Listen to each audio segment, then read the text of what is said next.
When are we finally going to get something to drink around here? That's right, bottoms up. A king's got a drink after all. And you, King Louis of Bavaria, you can drink anyone under the table. Of course, there's no one can outdrink me. Yes. Where's all the women? Or at least that Friedrich the Fair? Don't worry, they're all on their way. Come on, Your Majesty, another drink. Come on, down the hatch. I'll have to drink loads, because I'm the best. Yes. You're a real hellraiser. Not like that moronic would-be king, Charles. What? That bohemian bunny? That priest's king? That shyster? How on earth is a bohemian bunny supposed to slay a Bavarian lion? Definitely not by running away from me. Just let him come here. I'll drink him under the table and then... That's right, a Bavarian dandelion.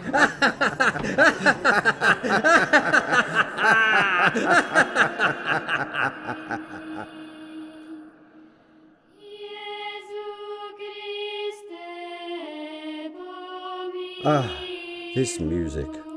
That sweet Slavic tongue with its endearing idiom. Simply marvellous. That's what he was like, Louis of Bavaria, always first in the queue when it was time for drinking and roistering. Challenging somebody like that was really tough, but in the end I, as was my destiny, was the only rightful king and emperor of the Holy Roman Empire, with God and the Pope on my side and the power of the relics of saints in my shrine. What beautiful bones.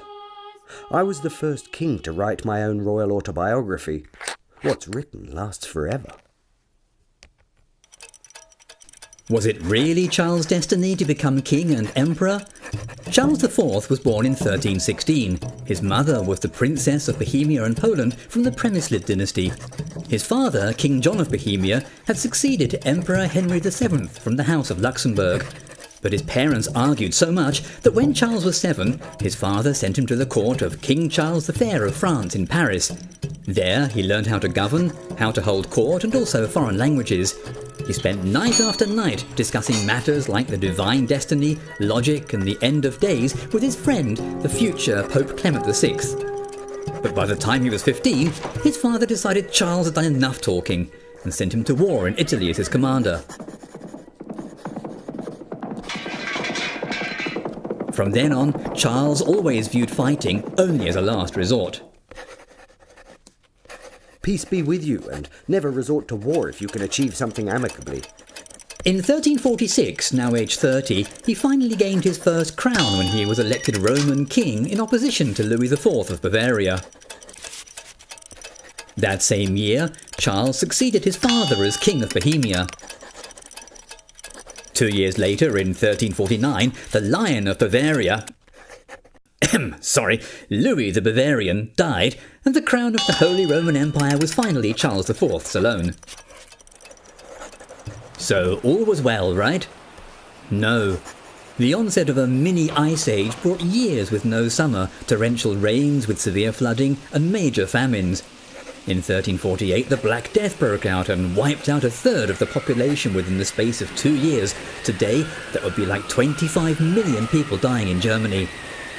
And when there was an invasion of locusts eating everything in sight, people really thought the end of the world was nigh. Oh, my good friend, dear Chancellor and faithful adviser Johann von Neumarkt, what have I done to make my people suffer like this? Has my divine power evaporated?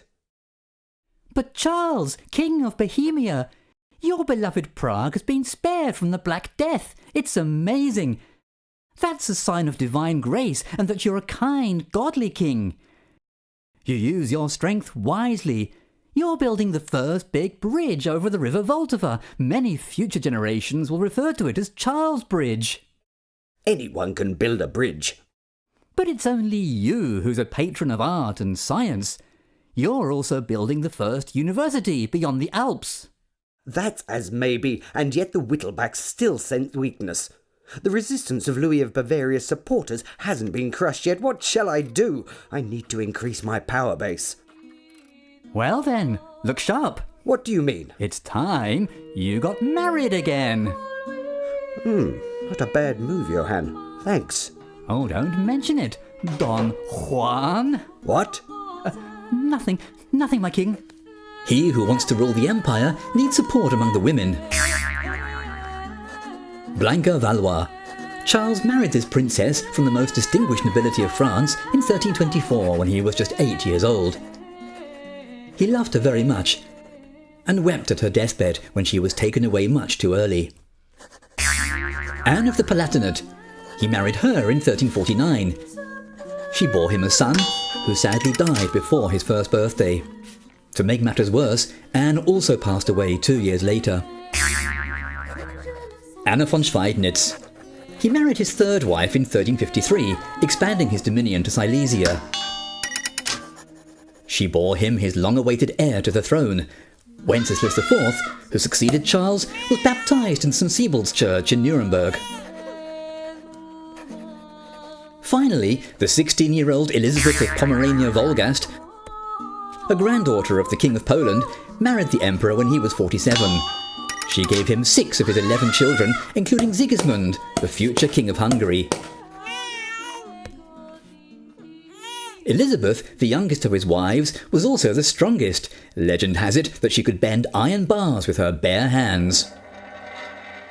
The Nuremberg Patricians came round. They want to tear down the Jewish quarter. They're flashing their money around. And well they might, for they're well heeled in Nuremberg. The merchants have to pass through the city on the trade routes. This trade makes the patricians rich and fat, and I really don't want to get on the wrong side of the people of Nuremberg. What are you going to do? The Jews are under your protection. Are you going to sell them out? Look in the coffers, they're empty. I'm broke, Johann. Not even pawning the Jews' protected status will be enough to pay off my debts. Think carefully, Charles. I've got it. I'll let them have their way. But with God's help in the Jewish quarter, I'll build a St. Mary's Church and a Church of Our Lady. Charles! The Jews must go, but damn it, at least I'll have made amends. Amends for the murder of hundreds of innocents? With whom, I wonder? Peace be with you, and never resort to war if you can achieve something amicably, remember? But I need the money. Yes, he who wants to rule the empire needs support among the princes. After all, it's the princes who own most of the land and provide the knights needed to wage war. Charles IV was an expert at involving them and left behind a fundamental piece of legislation which since 2013 has been included in UNESCO's Memory of the World Register.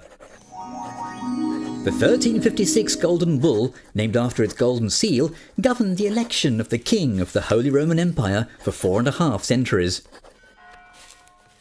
Nice one, Carl! You're an absolute genius! I sat it out with these 7 rascals all by myself.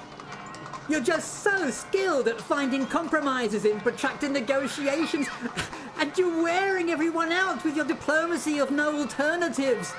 Rather like Angela Merkel today.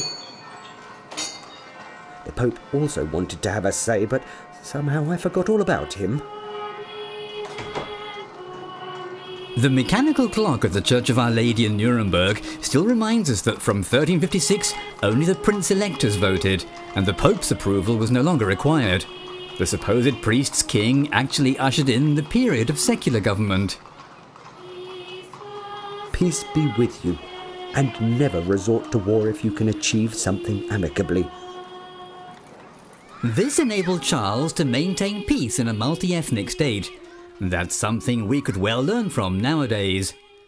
And so the Bohemian bunny managed to slay the Bavarian lion after all.